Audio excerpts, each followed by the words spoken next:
دا یو تاسو چا کړی دی چې د زنانو لپاره نوکونه تورول څنګه دي؟ جواب دار چې زنانه نوکونه سپین پرې خودل نه پکاره او دا رنگ کول بکاري بهتر رنگ چې کوم دی هغه سور رنگ دی او تور رنگ چې کوم دی دا هم لګول به جایز دي ځکه شرع کې د دې څه ممانعت نه راغلي لیکن په دې شرط باندې یاد لري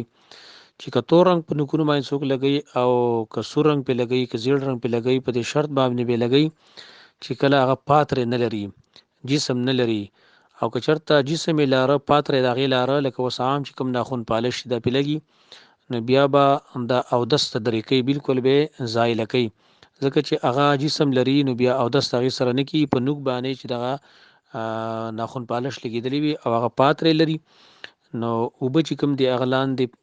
نقطه نه رسیږي نه به سره او دس نکیږي نو کچا لګول نو بیا دی او داسته به بالکل زایل کوي په څه شی باندې به درې کوي او یا دی سری بودن نه لګي